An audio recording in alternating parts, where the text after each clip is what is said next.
All right, what's going on, guys? Aesthetics Nutrition back with another video. So today I want to talk about three huge weight loss nutrition myths, fat loss myths, old wives' tales, whatever you want to call it. These things have been around forever. I'm sure you've all heard the three things I'm about to name at some point in your life.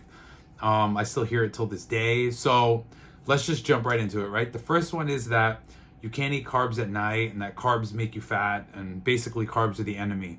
This is something that's been pushed heavily by mainstream nutrition, mainstream media, a lot of doctors on TV. I'm not going to say any names, but I'm sure we all know who. They promote this idea based on some old science.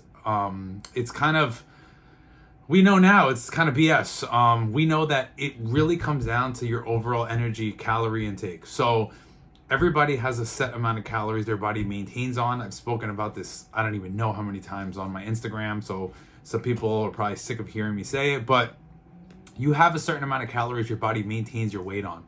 If you go below that number, you're gonna lose weight. It's an impossibility to get around that. That's how it works. So it doesn't matter whether you do high carb, high fat, low fat.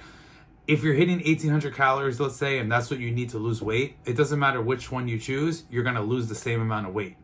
Fat, you know what I mean? So guys, this one's out, the jury's out on this one. Stop believing in this and eat your carbs. It's gonna help your workouts. It's gonna help your recovery. It's gonna just overall just improve training and performance and everything good that comes with that. So, oh, and it stops gluconeogenesis, the conversion of your muscle into carbs, which something that happens when you're carb restricted and you're eating low carb and you're training. So there's a lot of benefits, but that's just a quick little summary.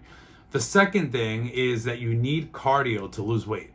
So obviously, yes, cardio is going to help, right? It's common sense. You're burning a little extra calories. However, it's not as much as most people think. That's the thing here.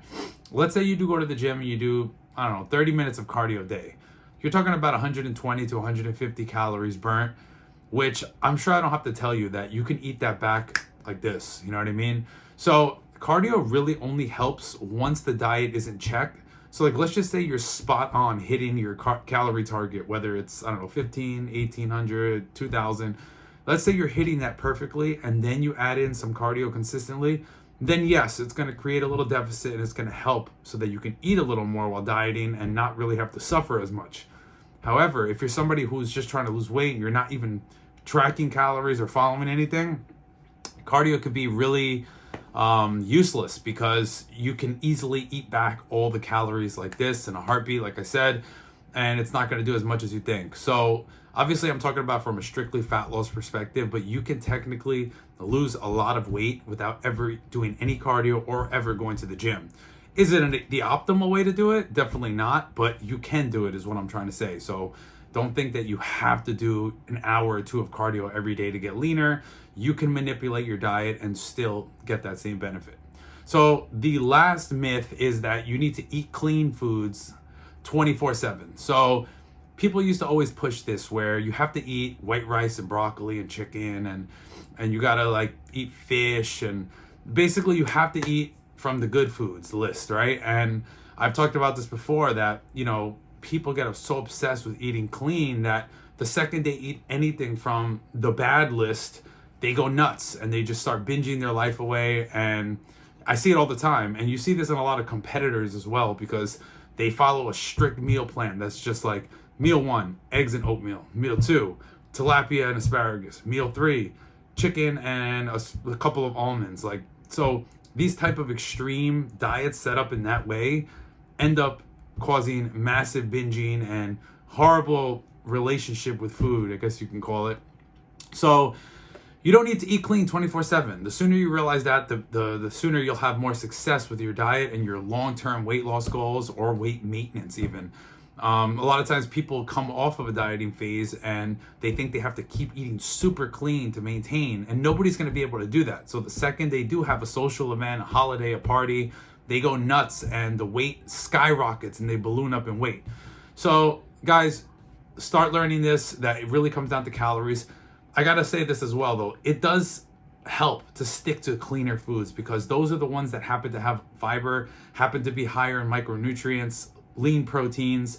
So the majority of your diet should come from those things. But what I'm trying to tell you is that It doesn't have to be 24/7, 100% of the time. If one day you have to like eat off your meal plan and you have something and you just fit it into your diet that's not considered clean food, I don't know, maybe you have a burger with fries or you have like a cookie or a piece of cake and you fit it into your calories for the day, you'll continue to make progress perfectly. It might cause a little water retention in some people from the random influxes in sodium and carb changing, carb content amounts changing, but you're not going to mess up fat loss. So guys, these are some tips, 3 myths that are annoying and I hear them all the time.